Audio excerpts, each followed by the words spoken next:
The much talked about, and as far as John Campea is concerned, kind of maligned, X-Men 97 has come out and dropped. Now, look, I loved the original X-Men animated series. Totally loved it. I had a ball with it. I thought it was fun. I think about it all the time. One of the greatest theme musics ever, because I still think of like that still goes through my head all the time. Like even just when I'm walking into an ice cream shop, I hear my theme music. Like, yeah, cookies and cream, hit me up. So I honestly, when they said they were going to do X-Men 97, I admit, I'm like, why? It seemed like a dumb idea. I'll be honest with you. It sounds like kind of a dumb idea. Even though I love the original and I was open to it and everything, I'll be honest with you. My expectation level had not been high, all that kind of stuff. Now, we heard some great first reactions, so that was good. That got me a little bit enthused, maybe. Well, the first 2 episodes of X-Men 97 have dropped. And this is one of those wonderful situations where there was a movie or show coming out that I had not a ton of belief in, where I have completely fallen in love with it. Now, granted, it's just 2 episodes. And if anything, Disney Plus has told us that don't buy into the hype of the first episode or 2, because a Disney Plus show can go south real fast. That being said, the first 2 episodes of X-Men 97, as a fan of the original animated series, is freaking wonderful. It literally feels like I just watched the last episode a few months ago, because it just picks right up. The tone is the same. Obviously, much has been talked about. The animation style is still the same. Many of the original voice actors, and there's one character in particular where maybe that didn't work. We'll talk about that in a second. The themes of the show, it's just the action actually is even better than it was in the original series. Like the first episode you've seen glimpses of it in the trailers. The first episode has a great action sequence where the X-Men are fighting like a gang of Sentinels. And it's just like, yes, this is what I remember. And oh my God, Storm is given her due.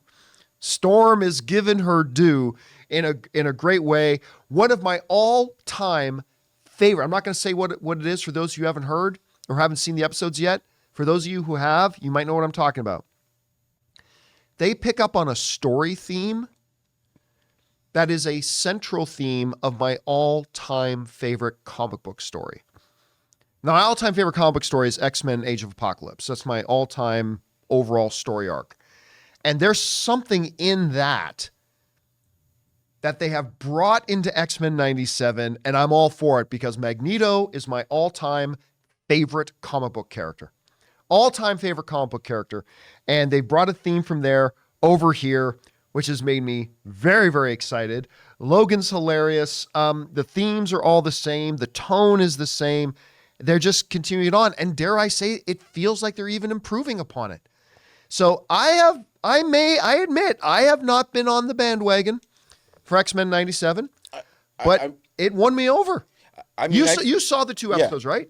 I feel very fortunate that this has come out, because like when I was a kid watching the previous show, none of the themes hit me. As I was a kid, I just wanted to see claws. Younger, yeah. Claws and cards. That's all my Saturday morning was. That's the name of a Gambit Wolverine crossover right there. Yeah. Cards and claws. But now, like, this one, actually, I was sitting here and I was like, there's some speeches in it, that like kind of like hit the wrong way. I mean, it's been so long. Right. Look how much our society has changed. Some of these themes are more prevalent now than ever before. So, I mean, I'm kind of glad this has come out. Take all the politics out. It's a good cartoon for me. It's a lot of fun. Now, I'm going to mention the one thing, and I'm not trying to be mean. I'm just as a audience member, the one thing that kind of didn't work. To their benefit, and one of the things that got a lot of people very excited is that they brought a lot of the original voice cast back. And I believe that includes the voice performer for Rogue. Yeah. Rogue sounds like she's 60 now.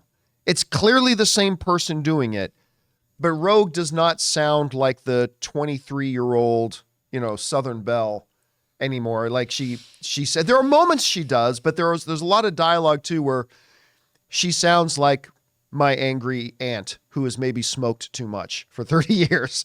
And it's like that kind of pulled me out of it a little bit because Wolverine sounds exactly the same.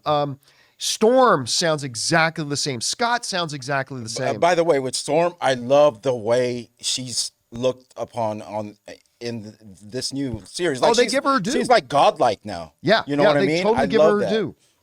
So, I mean, but other than that, I think they are off to an absolutely killer start. They're off to a great start.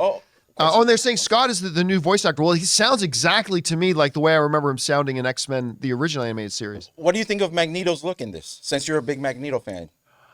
You know what? When I first saw the promo pictures, didn't like it. Yeah, me too. Didn't like it. It makes sense now. But by the end of the second episode, I'm like, okay, I didn't like it when I first saw the images. Now I'm on board with it. It's working for me now. It's there. And Rob, I didn't tell you, haven't seen the 2 episodes. No, I can't wait to tell you what element it is that I'm so excited that they have brought over. Again, I'm not going to say just in case. Does it have to do with a certain character of a certain color? No.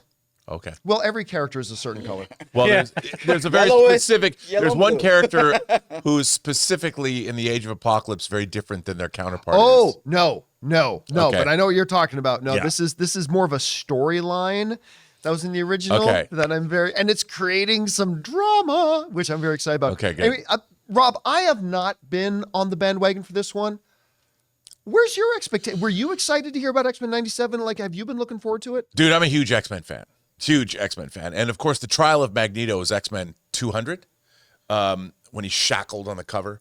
And then, of course, he took over the New Mutants for a while. I'm a huge fan of this entire franchise. I have way too many. If you looked at, of all the omnibuses that I own, the big Marvel hardcovers, I literally own thousands of dollars worth of Marvel X-Men omnibuses because they're very expensive. It's ridiculous. But I can't wait to see this. I forgot it dropped last night. Otherwise, I would have watched it before I came on the show.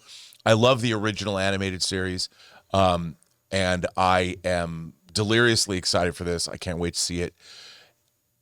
Other than that, I mean, you know, I would love them to do the Age of Apocalypse storyline. Oh, I know. I mean, that's why when they announced the X-Men Apocalypse, I thought, are they going to actually do like Age of Apocalypse? And boy, they dropped the ball on that movie.